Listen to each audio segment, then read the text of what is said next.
নমস্কার, আমি ডক্টর সত্যশ্রী ঘোষ।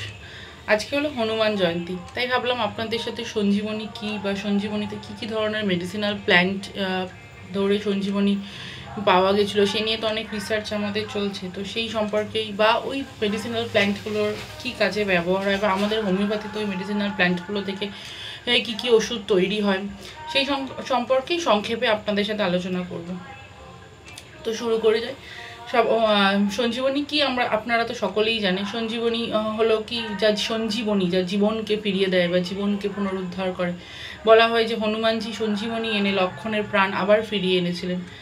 তো যদি এখনো সময় হনুমানজি আবার সঞ্জীবনী নিয়ে আসতে পারেন, তাহলে অনেক মানুষ অনেক রোগ থেকে উপকৃত হয়ে যায় বা সেই ধরনের মৃত মানুষ, যেটা বলে কি লক্ষণের পুরো প্রাণ অজ্ঞান অবস্থা থেকে জ্ঞান এসেছিলো, অনেক সুবিধা হয়। জানি না সঞ্জীবনী, তখন আমরা শুনি গল্প। তো সঞ্জীবনী আমরা যেটা গল্পে শুনি, দ্রোণাগিরি পর্বত, যেটা দ্রোণাগিরি পর্বত, যেটা উত্তরাখণ্ডে অবস্থিত, হিমালয়ের বেটা 7066 ফুট উচ্চতায়, মানে সমুদ্রপৃষ্ঠ থেকে 7066 ফুট উচ্চতায় অবস্থিত এই পর্বত। সেখান থেকে এই সঞ্জীবনী যে মানে গাছ বা অনেক রকম গাছের হনুমানজি তো মানে কোনো গাছটা চিনতে না পারায় পুরো পর্বতটাই ধরে তুলে নিয়ে এসেছিলেন লক্ষণের চিকিৎসার জন্য। তাই আমরা গল্পে শুনেছি যখন রাম রাবণের যুদ্ধ চলছিল, লক্ষণ যখন তীরবিদ্ধ হয়ে অজ্ঞান হয়েছিল, তখন একজন চিকিৎসক ছিলেন রামায়ণে, আমরা শুনতে পাই সুসেনা বলে। তিনি বলেছিলেন যে দ্রোণাগিরি পর্বতে সঞ্জীবনী বলে একজন গাছ আছে, সঞ্জীবনী যে কিছু অনেক ধরনের গাছ আছে, সেটাকে নিয়ে আসতেন।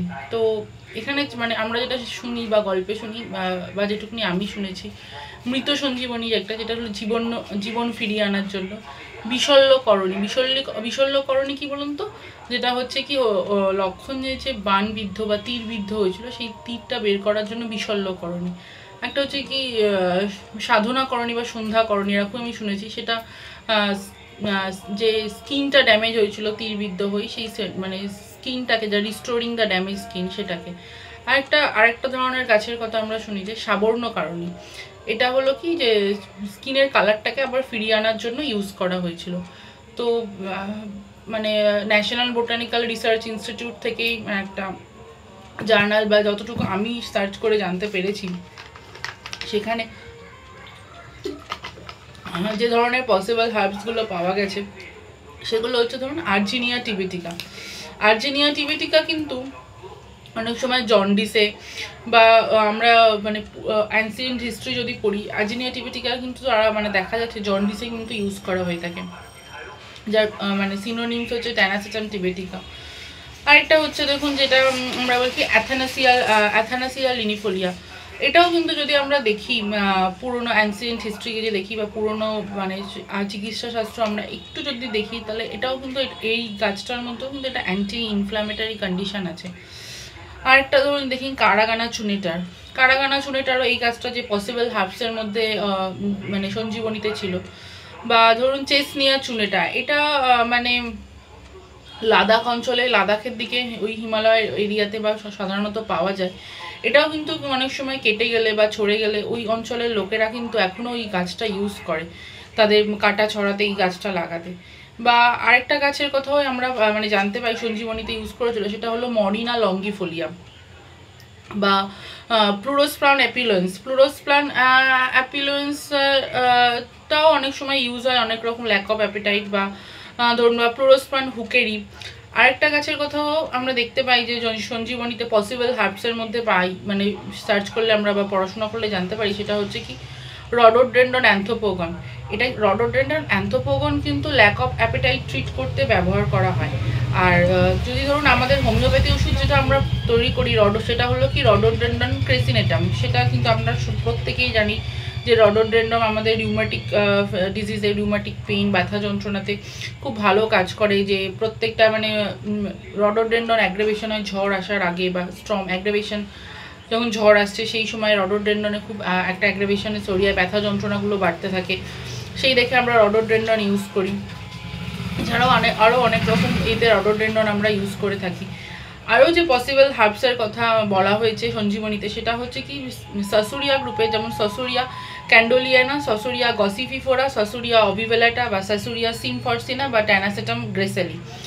এবার যদি আমরা মানে দেখি এই গাছগুলো কোনটা মানে কি কাজে, মানে কোনো মেডিসিনাল প্ল্যান্ট আছে কিনা, প্রত্যেকটা গাছেরই কিন্তু এক একটা মেডিসিনাল ইউজ আছে আমরা দেখতে পাই। আমি সংক্ষেপে আপনাদের সাথে আলোচনা করছিলাম, আরও বলছি। ধরুন সাসুরিয়া গসিফিফোরা, এটা কিন্তু মানে ব্যবহার করা হয় কোনো ক্ষতর মানে ক্ষতটাকে ঠিক করতে, বা ক্ষত থেকে যখন ব্লিডিং হচ্ছে সেই ব্লিডিং বন্ধ করতেই হয়, বা কোনো আনকনসিয়াস হয়ে গেছে তখন তাকে তার জ্ঞান ফিরিয়ে আনতেও কিন্তু এই গাছটা আমরা দেখছি কি অ্যানসিয়েন্ট হিস্ট্রি যদি আমরা সার্চ করি এই গাছের ইউজ কিন্তু আমরা দেখতে পাই। বা যেটা সিলাজিনেলা ব্রায়োফটেরিস, এটা কিন্তু এটাও যদি আমরা একটু পড়াশোনা করি তাহলে দেখতে পাই এটা কিন্তু হিট স্ট্রোকে খুব কাজ করা হয়, বা জন্ডিসে, বা ডাইসুরিয়াতে, পেইনফুল ডাইসুরিয়াতে, বা ধরুন ইরেগুলার মেনস্ট্রুয়েশন, এগুলো প্রত্যেকটা জিনিসেও কিন্তু এটা কাজ করা হয়। বা আরেকটা গাছের কথা যেটা আমরা দেখি কি ডেন্ড্রোবিয়াম পিলিকেটা, এটা কিন্তু আমাদের অ্যাস্থমা, ব্রঙ্কাইটিস, মানে আমরা যদি একটু পুরো এই গাছগুলো নিই, মেডিসিনাল প্ল্যান্টগুলো নিই, বা তাদের অ্যানসিয়েন্ট হিস্ট্রিতে কি কোন কাজে মানে কোন ইউজগুলো হয়েছিল সেইগুলো যদি দেখি তাহলে কিন্তু দেখতে পাই যে এই গাছগুলো প্রত্যেকটার কিন্তু কোনো না কোনো মেডিসিনাল ইউজ আছে। এটা মানে অ্যাস্থমা, ব্রঙ্কাইটিস বা কোনো থ্রোট প্রবলেমের ট্রিটমেন্টে এটা ইউজ করা হয়।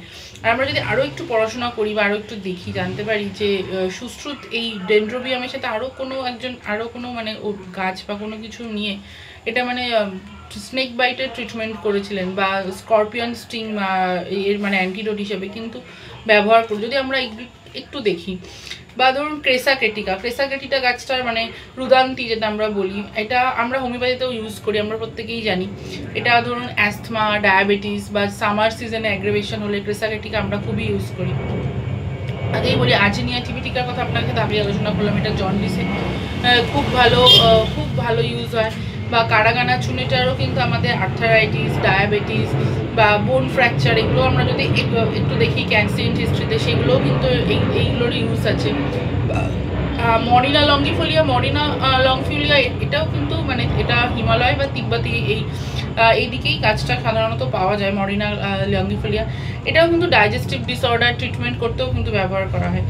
তো যাই হোক, আমি আমার মানে সঞ্জীবনী সম্পর্কে বা এই শঙ্কর গাছ মানে পসিবল হার্বগুলো সম্পর্কে আমি যেটুকু পড়াশোনা করে জানতে পেরেছি সেটুকুলো আপনাদের সাথে শেয়ার করলাম। যদি আপনাদের এই সম্পর্কে আরও কিছু জানার থাকে, মানে আরও কিছু জেনে থাকেন, আপনারা আমাকেও জানাতে পারেন, বা আপনারা কমেন্টে লিখে বাকি সবাইকে জানাতে পারেন। আমি আমার সংক্ষিপ্ত জ্ঞান আপনাদের সাথে শেয়ার করলাম। আর এই ভিডিওটা করতে আমার এক কাকু সুস্বাগত ব্যানার্জি আমাকে অনেকটা সাহায্য করেছেন। তিনি অতগুলো তথ্য জোগাড় করে না দিলে আমি হয়তো এই ভিডিওটা আজকে বানাতে পারতাম না, তাই তাকেও ধন্যবাদ। আপনাদের যদি এই ভিডিওতে আরও কিছু অ্যাড করার থাকে দয়া করে কমেন্টে লিখে জানাবেন, আর ভিডিওটা কেমন লাগলো জানাবেন। নমস্কার।